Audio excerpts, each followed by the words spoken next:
What's up, everybody? I'm Vaughn, founder and CEO of Tier5. Welcome to another episode of the Tier5 Partner Spotlight. In the Tier5 Partner Spotlight, what we basically do is we spotlight our Tier5 partners.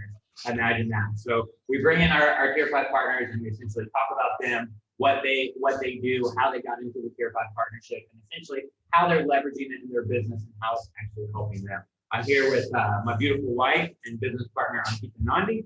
Hey everyone, so today we have Derek Johnson in our partner spotlight meeting, and he is a father of one lovely kid. He has been a partner for the last 2 years, and he quit his job like during the most uncertain times last year, 2020. He quit his job in corporate accounting and he went full-time with his business. So now he is actually working on a new business, which is called Legendary Leads, and he helps other business owners, entrepreneurs with their marketing, help them to create marketing automation. So he has a crazy story going on, and I think it's better to hear it from his own mouth. So let's welcome Derek Johnson. Hey Derek, what's up? How is it going? Going great. Happy to be here on a Wednesday with you guys. So you wanna kind of introduce yourself? Yes, please introduce yourself. Of your story. Yeah, so I got connected with you guys really on Facebook, watching John in different groups and stuff. Started kind of following what you were doing. I was in the affiliate marketing space a little bit at this point, and saw some of the offers you had, started trying out your software, and I was like, wow, this is pretty amazing. And then you were promoting your partner program, so I was like, all right, so there's an option. And then you put out a crazy offer, which I jumped at, and since then I kind of switched from focusing on affiliate marketing to really getting into software. And from software, once I had some kind of residual income built up, I really shifted to doing software and adding services to that. I'm curious because you didn't mention anything at all about your rapping career. You have a freestyle you can get for us right now? No, I don't. So the rap career is probably like 2 years dead. I might try to revive it at some point, but I do have a catalog people can check out. If you go to rarebreediowa.bandcamp.com, you guys can check out my rap stuff. So what about your youth? I mean, what about your childhood? What did the young DJ want to be? Did you want to be an astronaut or a serial killer or what? Well, he kind of wanted to be a rapper. He kind of wanted to be an entrepreneur. So I grew up in a small town in Iowa called Sac City. Lived with family. My grandma was in the same town. And from there, we kind of moved around a lot. Somewhat unstable childhood. But once I got to Waterloo, that was kind of my home base from 3rd grade on. And then I started getting into music a little bit, started writing my own songs. And that was kind of a dream for a little bit. And then I realized I'm pouring a lot of work, effort, and passion into this. And at the end of the day, it's not bringing any kind of results. So I got into other stuff like real estate and went from there. So your background, you used to be a CPA, right? I wasn't a CPA. I got my bachelor's in accounting. So I worked in a factory for 10 years. And after that, that got me into real estate because I wanted to get out of the factory. I was making good money in the factory, but working 12-hour shifts, getting covered in coolant and oil, and working third shift, not being able to sleep with my wife at night really wasn't a good situation. So they had a college tuition program where they would pay 2/3 of our tuition. So I took advantage of that, got my degree in accounting, and then left that job eventually for a corporate accounting job. So now what would you say, if you were to give yourself like a job title, like, hey, this is what I do now, because you left accounting for good, right? Yep. What would you say your job title is now? I would say digital marketer. So I do things like I build sales funnels for people. I run ads for them on Facebook. I set up automations, connect all their tech and integrations like email autoresponders. I work with Chirply to set people up with text message marketing, things like that. So you did not have any background in marketing or whatsoever, right? You did your accounting, you were in a job, like you were doing a job in corporate accounting, and then you quit that job, you decided to go full-time and you learned everything on the way, right? You did not have any background in marketing or a degree in marketing, right? Nope. Everything I learned was either from Russell Brunson or John Vaughn. So basically you started from scratch as in like when you say that you are a digital marketer. So you started from scratch and now you are, this is your second business that you are actually, going, like you're going to start, right? Because you had Try Johnson and then now you are into legendary leads that you are calling your business, right? Yeah, so Try Johnson Marketing is the business. I think of Legendary Leads like a brand that I want to build, so people can like recognize it aside from me. And eventually I want to, be able to promote the brand, bring on employees who would like to work for the brand and like take some pride in what they're doing and stuff like that. So that's kind of my goal with the Legendary Leads. So you've been a partner now for almost 2 years, a little bit over a year and a half. How are you using the Tier 5 partnership and Tier 5 software in your business? How is it that you're using it? How's it helping you? The growth tools have really helped me. So I was just like a regular person on Facebook and I had 600 friends or so. And then you guys came out with the Chrome extension called Friend Connector, which allowed me to actually connect to people who I knew would be a good fit for what I was offering.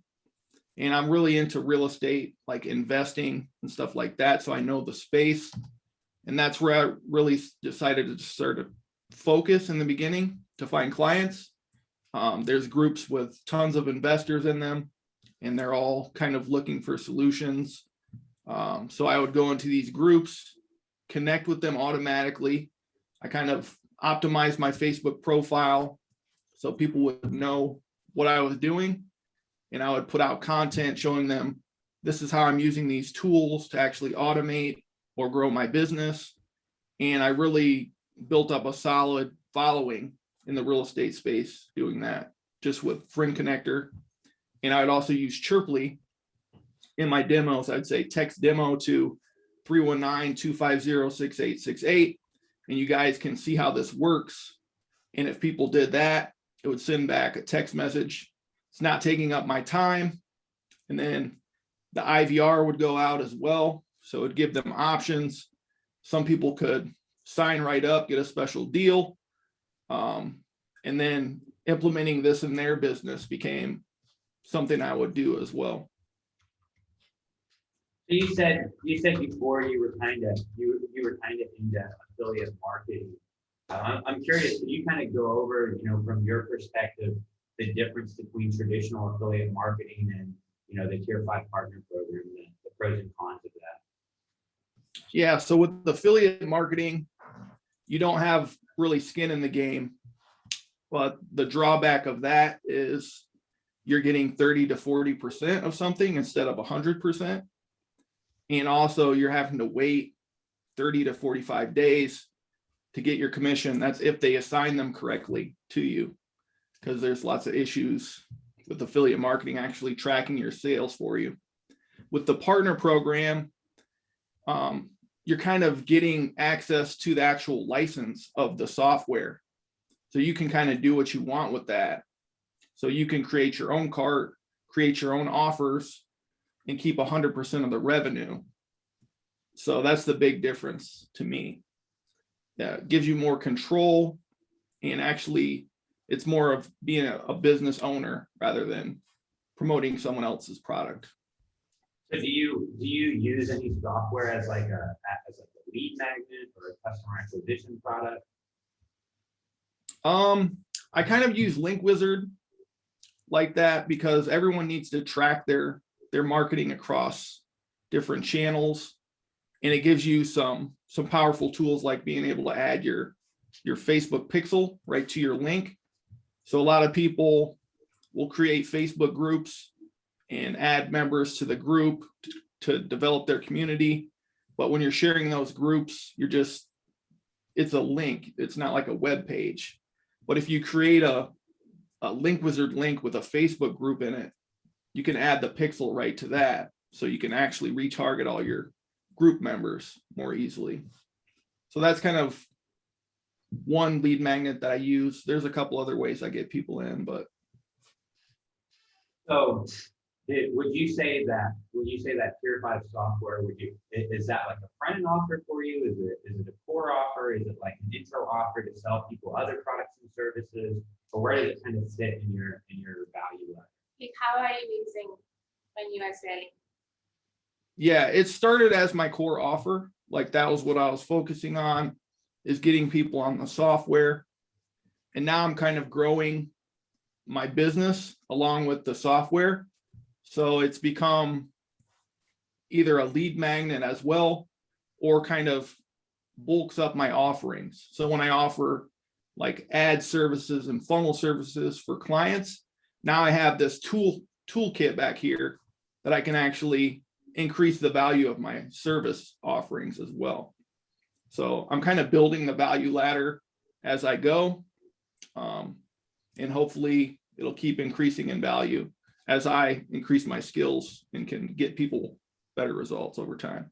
So now you have other services that you can offer people. If they sign up to software, now you have more ways where you can go in and actually monetize those people. Yep. So I'm curious because you mentioned, and then I'll just ask this question, and then I'll let my wife ask her question. She keeps like trying to ask something, Yes. and every time I'm just faster than her. Exactly. But so you mentioned before, working in a factory, the late nights, the hard work, and I can totally relate to that because I worked in so many different factories, and I really hated it. And then you had the job as a corporate accountant, and now you're also providing marketing services, and, automation services, and funnels and stuff. So you're somewhat familiar with the concept of throughput, right? Like, hey, I make a sale, I make some money, I get somebody to agree to buy something from me. Now I actually have to do some work. So I'm curious, how do you feel, on those throughput activities versus, when someone signs up and says, hey, I want your marketing service, now you got to go do work, versus when someone signs up for your software and you don't actually have to do anything for it at all. Yeah, so that's the awesome thing about software is once you kind of set up your cart and the automation to set people's accounts up, it doesn't matter if you sell one account or 1,000 accounts, the work is the same. If 1,000 people came and signed up for my software today, I'm just going to collect the money. They'll get their username and password. Some of them might have an issue and email support, but that's about it. If 1,000 people come and sign up for my marketing services, I'm either going to have to turn some people away or try to hire people and deliver what I can on it. But that's the difference. So software set that amazing base for me. So it's like, here's 4,000 a month. with software coming in, now I can go out and do what I want and try to find the service offering that I like to provide to the marketplace. I really think that was also a game changer for us because we used to be a service-based company and all we would do is sell software engineering services to other companies. And it was always like chasing down. It was always like, we're always in this loop of having to go and find a new client because we would go build their software would get built, it would get launched. And then now they don't need us anymore because they built their thing. So now we have to go find them. So we were like always doing this, like always looking for new clients. And then every time we got a client, I'd spend so much time and energy actually looking for clients. And then, there's like so much time, so much energy invested in that process. And then once I actually got the client, then the real work starts. Now I actually have to spend a lot more time, I have to spend a lot more energy. So when we transitioned to the SaaS model and the software as a service model, it really changed the game for our business because, when we got a customer, we didn't actually have to do anything anymore, Well, we've got a support team if they need support, but I no longer had to do anything, The clients would sign up, they would pay money, and then they would get, like you said, a username and password, and then we didn't have to do anything anymore. And then they would stick, come next month, they're paying again. I still don't have to do anything. I just let them keep that username and password. And then what that enabled us to do is actually start bringing in all these customers that we didn't have to do any throughput, we didn't have to do any work, and then basically start cherry picking, and only, because we still provide services, and I think we'll talk about that in a minute that, you and I have actually partnered on a software and what that looks like. And we have a couple other people that we're, as a service, we're building software for, but those people are just awesome. They're so easy to work with because now we've actually been able to go in and so is that something that you're planning on doing with your agency as well, or is it basically cherry picking your, the best people and offering them this higher level service? Absolutely. So I have just a few clients right now, and they're awesome to work with. I like what they're doing just as people, so I don't mind, working with them in that capacity. And that's what the kind of base of software revenue does for you. Is once you have that solid base, like you said, people are paying every month just for access to the software. You can kind of cherry pick who you want to work with and level up your service offerings up here so that the people you want to work with will be attracted to the value of that service. So how does your daily schedule look like? Like, do you get to spend more time with your family than you were when you were actually doing a job? Like, how does it look like? What do you do? Absolutely. Yeah, so this year, with COVID and all that, we kind of planned ahead. And like at the end of last year, COVID hit and people were going crazy with school and kids were getting sent home sometimes. So we didn't want to deal with that drama. So we just planned for this year to have our daughter do online school. So she's been home with me, every day. I get to help her with her schoolwork. Sometimes we'll just go to the park. Sometimes we play Minecraft, just whatever it is. And then I'll do my marketing activities, client work and stuff like that whenever I feel like. Really, I don't have too crazy of a schedule, like regimented, but it's been really nice. So outside of working for the factory, because I can totally relate to that. When you had your corporate, I know you don't work there anymore, so you can kind of say whatever you want because they can't fire you. But whenever you were working at that corporate, because that's a better job, it's higher paying than the factory work. You're not getting all fucking greasy and shit. You're not working for, most of the time, super uneducated people. But when you were working that corporate accounting job, did you have to get up at a specific time every day and set an alarm, make sure that you're up, and then get up, get ready, and start driving to work, and just like really think about your life? Like, man, I hate this drive. I don't really want to go to this place. I'm not really. Did you feel like that? Yeah. So I actually didn't make as much as a corporate accountant. As an entry-level corporate accountant, they were paying me $48,000 a year. but in the factory I was making like 60 and had better benefits. So it was a union factory job. So it was really good on the benefit side, but it was definitely better work. And I had, less hours to do it in with better people on the corporate accounting side. But yeah, so I'd have to be in there every day at 7, and we would get off between 3:30 and 5:30, depending on if there's any extra work. Basically 40 hours was mandatory. It did get actually a little better when COVID hit because we were able to work from home sometimes. So that actually helped me. And I kind of planned ahead too. I bought a house like a block away from the office. So I don't like to commute or waste time doing things I don't need to. So I just bought a house right next to my accounting office. So that helped a little bit, but still the work was pretty stressful and there was tons of turnover. Like I got hired to a team with 5 people. Over the course of a year, everybody was gone except me. Even the manager of that team left. So it was really not a good environment. And they kept piling more and more work on me, like jobs tend to do. And at the same time, I was building my business, and it got to a point where I was like, okay, you guys can have this. I'm gonna go do my own thing and sell usernames and passwords to people. So now you're doing your own thing, and you don't have that. Like, do you even set an alarm anymore? Yeah, because I got to get my daughter up. That's really the only reason. She has to be to school on time, and I don't trust her 100% to get up to her own alarm.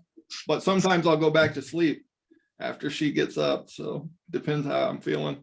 So you have that freedom to actually go back to sleep or to get back to work, whatever you want. You have that freedom right now.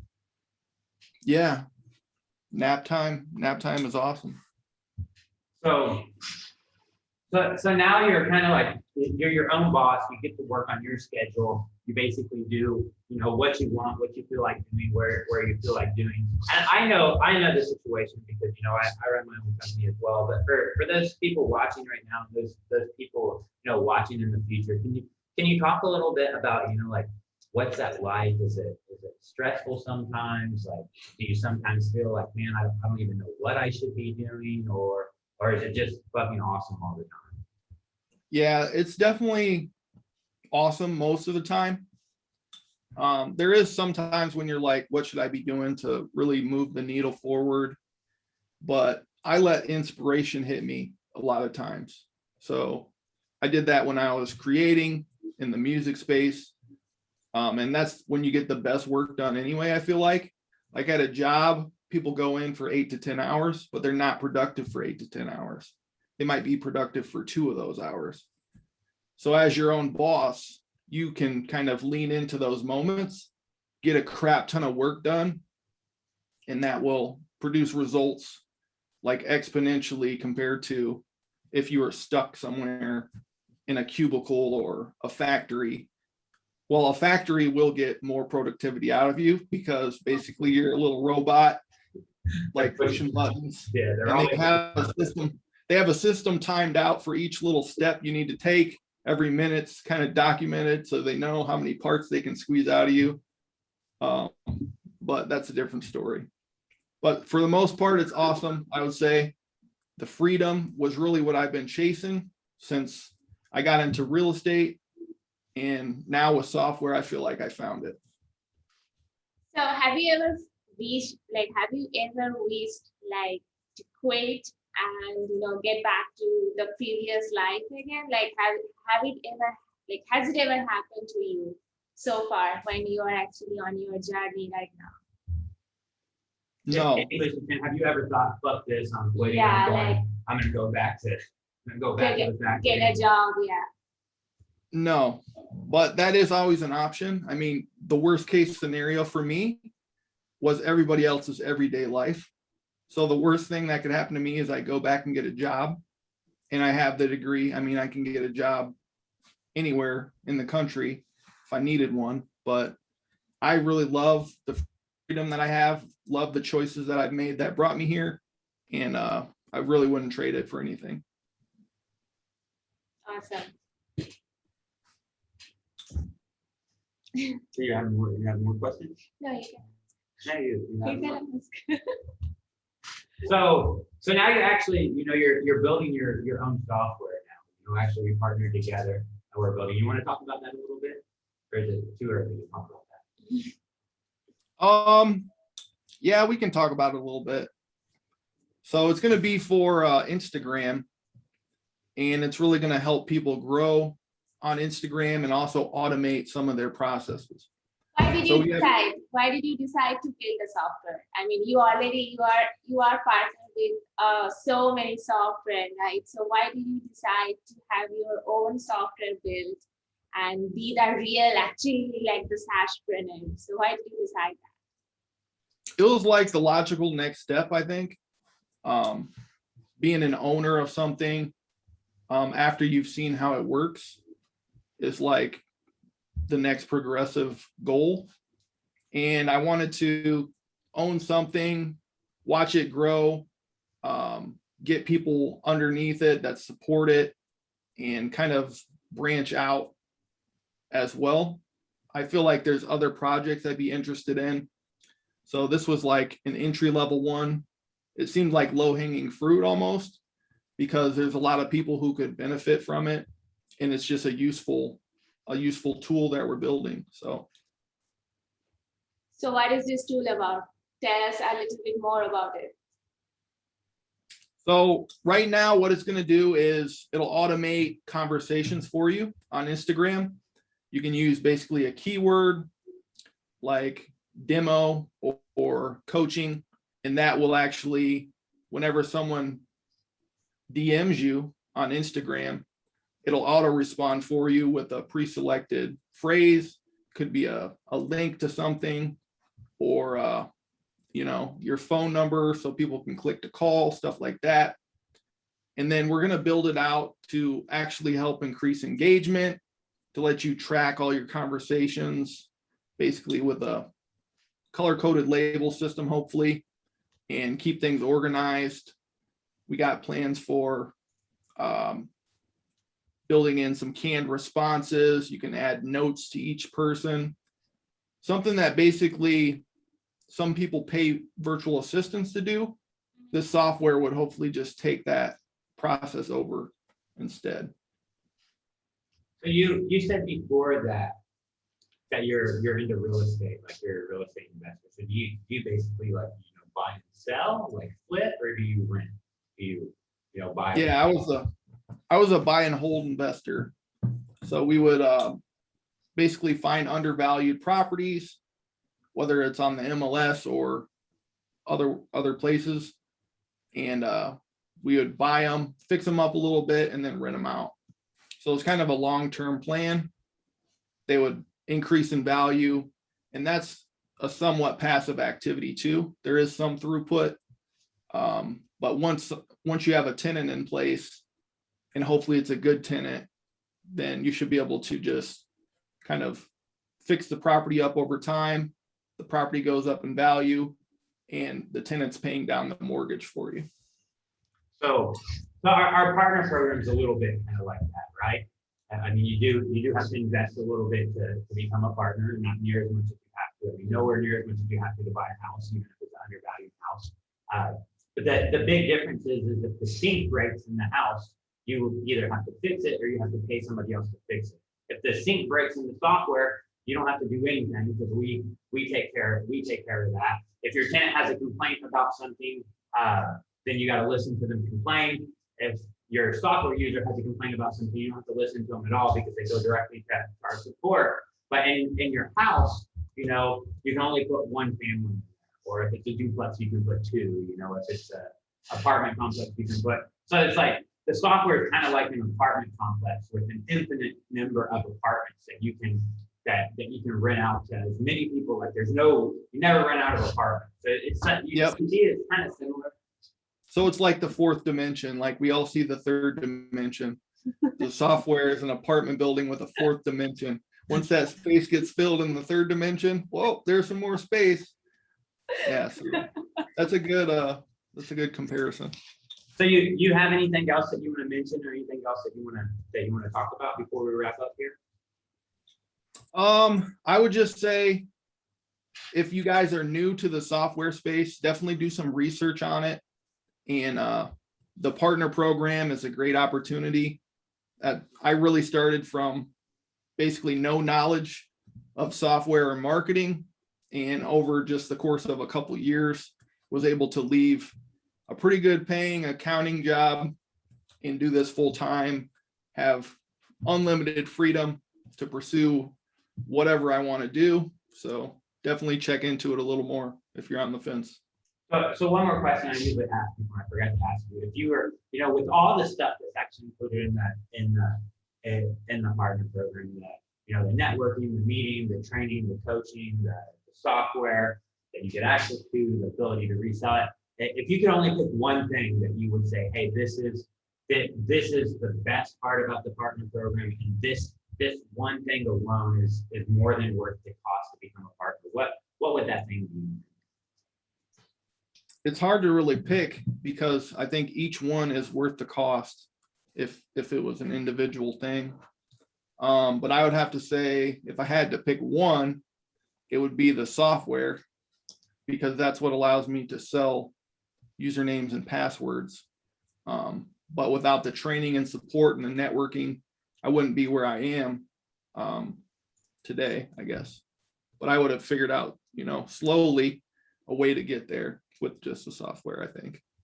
So if people want to, get in your funnel, or if people want to, network with you and connect with you, how can people get a hold of you, or how can people get inside the legendary leads world?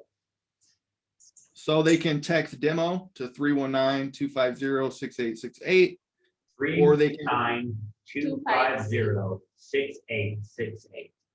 Yep. And that's going to show them some really cool features of the software. They'll basically get a text message, and then they'll get an IVR call. So they'll see how both of those features work. Those things work for me amazingly. Basically, I have those set up in a few different places where it actually prevents me from having to even get on the phone, and people will just go through that and sign up and pay me money. So it's an awesome thing. You can also go to tryjohnson.com. That's TRIJOHNSON.com, and jump into the marketing automation toolkit. There's software in there, training, and that's a good place to start if you're just getting started. Well, so if somebody actually starts with you, you do provide all the training and help that they require just to jumpstart with, right? Yep. Okay. So what we're gonna do is we're gonna do this recording, and then I think we have a special offer for people that are on the live. I've got a special offer for people. So we're gonna go ahead and end the recorded part of it, and then continue with the live stream for that special offer. But again, it was great having you here, Derek. Yes. I'm gonna pretend for the recording that we're actually leaving, and this is the end of everything. So thank you so much. Thank you so much. See you later. Thanks for being here. Thanks so much, Derek.